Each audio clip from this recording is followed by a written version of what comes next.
When people think about strength in manga, they usually think about power. Who's the strongest? Who wins the fight? Who has the better ability? But when I started creating Crimson Banner, I realized something. Strength means something different to everyone.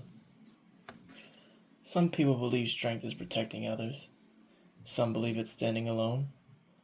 Some think strength comes from sacrifice. Others believe it is found through connection. That's why every major character in Crimson Banner represents a different answer to one simple question. What does it truly mean to be strong? And what's one of its biggest ideas driving the story? One thing I wanted to avoid was making every conflict about who punches harder.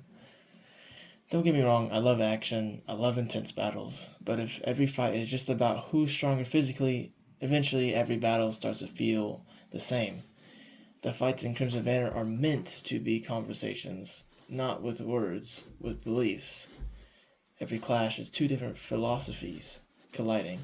The punches, the swords, the abilities. They're only the language those philosophies use, Because when two characters fight, they're also trying to prove that their way of living is the correct one. The different perspectives. Without giving away spoilers, every important character has a completely different definition of strength. Some believe strength means never depending on anyone.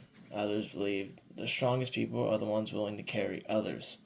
Some think emotions make people stronger. Others see emotions as the very thing that destroys them.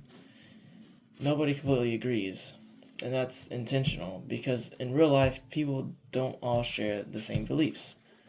They're all shaped by different experiences, losses, victories, and fears. Those experiences become their definition of strength. I wanted my characters to feel the same way. Not like they're following a theme, but like they've lived enough to generally believe what they're saying. Why Karai matters. Karai is no exception. He has his own definition of strength, and it's built from everything he's experienced. The interesting part isn't whether he's right or wrong, it's whether that belief can survive. Because beliefs are easy to hold when nothing challenges them. The difficult part is holding on to them after loss, after failure, after sacrifice. As Crimson Banner progresses, every major event tests what Karai believes, not just physically, mentally, emotionally, and spiritually. And every challenge asks the same question. Do you still believe strength means what you thought it did? No character is entirely right.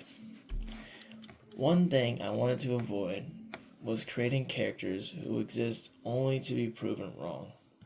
I don't think that's necessarily interesting. Instead, every perspective has truth inside of it. Even characters you disagree with. Even characters who make terrible decisions. Their beliefs didn't appear out of nowhere. Something happened to make them see the world that way. That's one of my favorite parts of writing. Understanding why someone believes what they believe. Because once you understand that, even your villains begin to make sense. You may never agree with them, but you'll understand how they arrived at that conclusion. To me, that's simply much more interesting than asking and just straight up making someone evil. The reader's answer. At the end of the day, I don't want Crimson Banner to tell readers what strength is. I want the readers to decide for themselves. Maybe you'll agree with Karai. Maybe you'll agree with someone else. Maybe your answer will change as the story goes on. And honestly, I really hope it does. Because if a story can make you question your own beliefs, even for a moment, then I think it's done something worthwhile and worth to think about. So when you eventually read Crimson Banner, don't just watch the fights, listen to them. Pay attention to what each character is trying to prove. Because beneath every battle, every decision, and every sacrifice is one question that every character answers differently. What does it truly mean to be strong? And maybe by the end of your story, you'll have your own answer.